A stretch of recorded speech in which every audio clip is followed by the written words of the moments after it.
Good morning, students. Myself Vaidigi, working as assistant professor in Sri Muthukumaran Institute of Technology. Today the video lecture is from the subject EC3452 Electromagnetic Fields. The topic we are going to discuss is from the unit 5.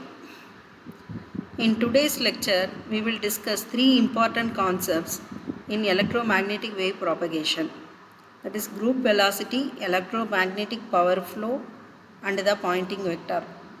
These concepts help us understand how energy and information travel through electromagnetic waves.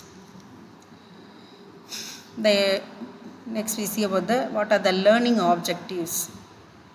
At the end of this lecture, you will be able to distinguish between phase velocity and group velocity and understand how electromagnetic energy flows through space and calculate the power carried by electromagnetic waves using the Poynting vector. Next we see the review of phase velocity. The phase velocity is the speed at which a constant phase point moves. The formula is Vp is equal to omega by beta, where Vp is the phase velocity, omega is the angular frequency, beta is the phase constant.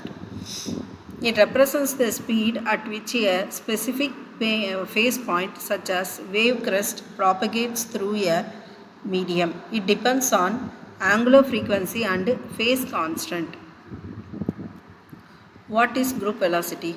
Group velocity is the velocity at which the envelope of a group of wave travels. It represents information transfer, energy transfer, and the signal propagation. When multiple waves with slightly different frequencies combine, they form a wave packet. The speed at which this wave packet travels is called the group velocity. Unlike phase velocity, group velocity represents the actual speed of information and the energy transmission. Next we see about how the wave groups are formed. Two waves of nearly equal frequencies combine to form carrier wave and the envelope wave. The envelope wave travels with group velocity. For example, consider two sinusoidal waves having slightly different frequencies. Their superposition creates a wave packet. The carrier wave oscillates rapidly inside that packet while the envelope moves more slowly. The speed of the envelope is the group velocity. Next we see about the derivation of group velocity. For two closely spaced frequencies omega 1 and omega 2, beta 1 and beta 2, the group velocity is Vg is equal to d omega by d beta. By applying trigonometric identities to the superposition of two waves and analyzing the envelope motion, we obtain the expression for group velocity. It is equal to the rate of change of angular frequency with respect to the phase constant. Next we see about the relationship between phase and group velocity. The relation is Vg is equal to Vp plus beta dV by d beta. In non-dispersive medium, all frequencies travel at the same speed. Therefore, group velocity equals phase velocity. In dispersive media, they are different because velocity depends on frequency. Next we see about the significance of group velocity. The applications are optical fiber communication, microwave engineering, radar system, and satellite communication.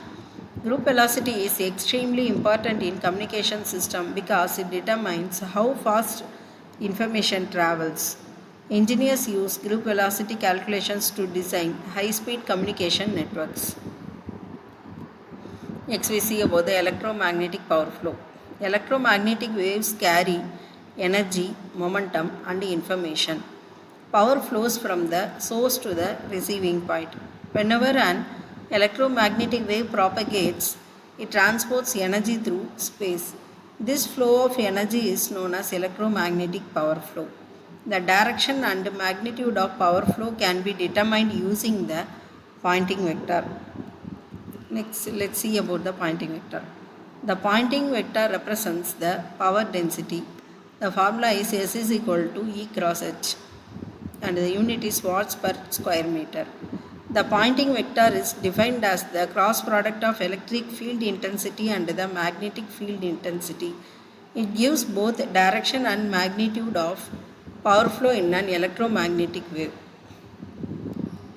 Next we see about the direction of Pointing vector. The properties are perpendicular to electric field, perpendicular to the magnetic field, and it points in wave propagation direction. Since the Pointing vector is the cross product of electric field and magnetic field, it is perpendicular to both. The direction of the Pointing vector always indicates the direction of the power flow. In the instantaneous power density, the formula is S of t is equal to E of t into H of t. The instantaneous Pointing vector gives the power density at a particular instant of time.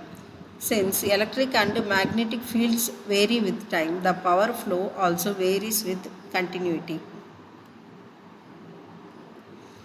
Next we see about the average power density. The average power density is equal to 1 by 2 RE of E cross H.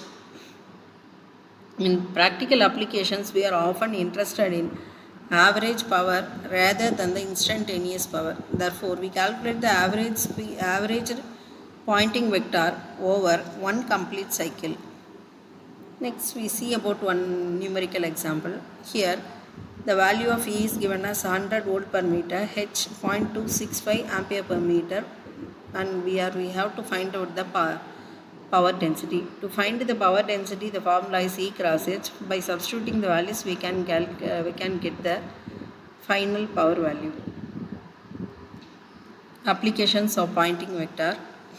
Applications are antenna analysis, radar system, optical fibers, wireless communication, and microwave systems. The Pointing vector is widely used to determine power transmission in communication systems, antennas, microwave circuits, and optical fiber networks.